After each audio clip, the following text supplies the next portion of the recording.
ಇದ್ದೀನಿ ಹುಲ್ಲು ಕುಯ್ಯೋದನ್ನು ಸುಮ್ಮನೆ ಇದು ಫೇಸ್ಬುಕ್ಕಲ್ಲಿ ಇದಕ್ಕೆ ಹಾಕೋಕ್ಕೆ ಯೂಟ್ಯೂಬಲ್ಲಿ ನೋಡಿ. ಹುಲ್ಲು ಇದು ದನಗಳಿಗೆ ಎಮ್ಮೆಗೆ ಹಸಿ ಹುಲ್ಲನ್ನು ಆಹಾ ಕಡಲೆಕಾಯಿ ತಿಂದಂಗೆ ತಿಂತವೆ, ಕಡಲೆ ಬೀಜ ತಿಂದಂಗೆ ತಿಂತವೆ ದನಗಳು.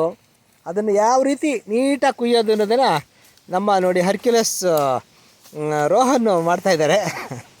ನೋಡಿ ಎಷ್ಟು ಕ್ಲೀನಾಗಿ ನೆಲ ಉಳುಮೆ ಮಾಡಿದ್ದಾರೆ ಅನ್ನೋಷ್ಟು ಕ್ಲೀನ್ ಆಗುತ್ತೆ, ಅಷ್ಟು ಚೆನ್ನಾಗಿ ಕುಯ್ತಾ ಇದ್ದಾರೆ. ಇದು ಯಾಕೆ ಈ ವಿಡಿಯೋ ಮಾಡ್ತಾಯಿದ್ದೀನಿ ಅಂದರೆ ಇದೊಂದು ಮಾದರಿ.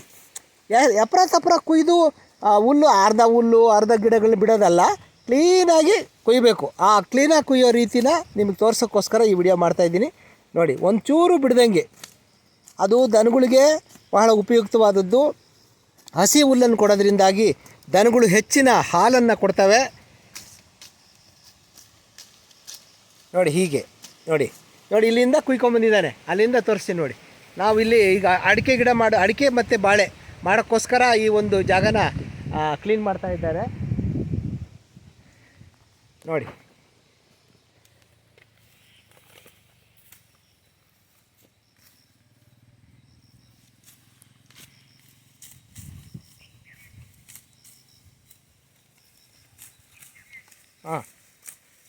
ನೋಡಿ ಹೀಗೆ ಕುಯ್ಯೋದು.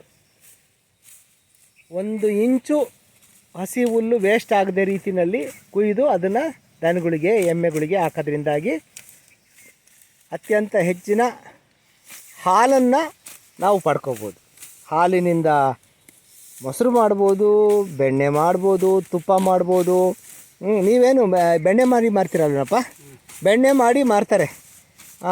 ಕನಿಷ್ಠ ಅಂದರೆ ವಾರದಲ್ಲಿ 3-4 ಸೇರು ಬೆಣ್ಣೆನ, 4-5 ಸೇರು ಇನ್ನೂ ಜಾಸ್ತಿನೇ ಆಗುತ್ತೆ ಅಂತ ಇಟ್ಕೊಳ್ಳಿ, ಅಷ್ಟು ಬೆಣ್ಣೆನ ಮಾಡ್ತಾರೆ. ಹೀಗೆ ಪಶುಸಂಗೋಪನೆಯಲ್ಲಿ ಹುಲ್ಲಿನ ಪಾತ್ರ ಬಹಳ ಮುಖ್ಯವಾದದ್ದು.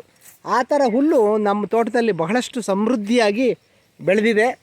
ಅದನ್ನು ಈಗ ಕುಯ್ಯುವಂಥ ಕೆಲಸ ಆಗ್ತಾಯಿದೆ ಇಲ್ಲಿ ಅಡಿಕೆ ಗಿಡ ಕಟ್ಟೋದಕ್ಕೆ. ಈ ಒಂದು ವಿಚಾರನ ನಿಮಗೆ ತಿಳಿಸ್ಬೇಕಾಗಿತ್ತು. ಹುಲ್ಲು ಕುಯ್ಯೋದು ಹೇಗೆ ಅನ್ನೋದು, ದನಗಳಿಗೆ ಹೇಗೆ ಅದು ಹುಲ್ಲು ಉಪಕಾರಿಯಾಗುತ್ತೆ ಮತ್ತು ಪೌಷ್ಟಿಕ ಆಹಾರವನ್ನು ನೀಡುತ್ತೆ ಅಂತ ಹೇಳ್ತಾ ಈ ವಿಡಿಯೋವನ್ನು ನಾನು